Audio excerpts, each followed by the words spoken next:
weight does the MSBA Design Board give to your recommendation in terms of Well, who you feel most comfortable working with? so I think that they will rely heavily on the 3 representatives that are going in representing the district.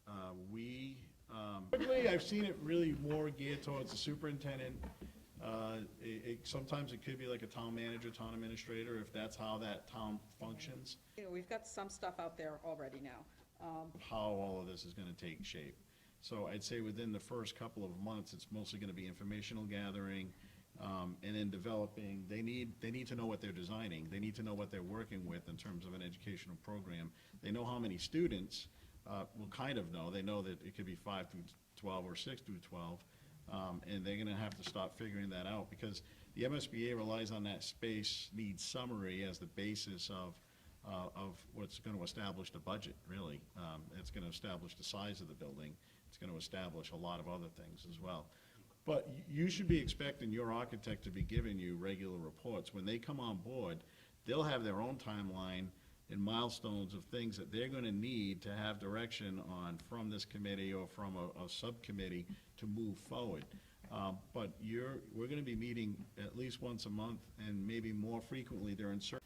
And if I could just add one thing, I know we're all getting ready to leave, but what I've found that has worked very well, and obviously you folks have already done a lot of that homework as well, but the community wants to trust the process. They wanna make sure that the process is transparent, that there has been a really conscientious effort to explore every possible opportunity to arrive at the right solution. So that way, they may see an end product, they really want to know how you got there. And I think you folks have already started to do that. You're already explaining the process, where you came from and how you got there. You hired your OPM. Next step is you're going to hire your architect. There could be a press release or a blurb on that somewhere, and then to go through this process. It's a very comprehensive process, but the community needs to just trust the process. You're all here representing this community, and they will respect that, knowing that there's people here with all different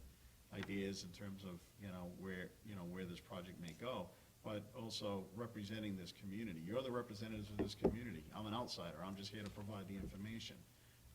But they'll trust that, and they'll trust the process.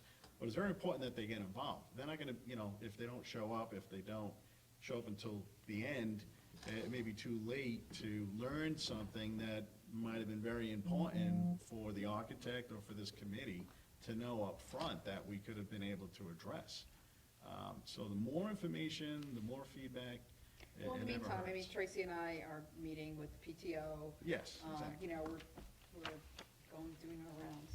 And so, information is starting to get out. We've had good press. So we've had articles in the newspaper. It's a process. about everything. We call our PowerPoint a roadshow for a reason. So it's, Anyway, good. thank you. So in terms of these committees, I think what I'll do is review this with Tracy and Dr. Dargan and figure out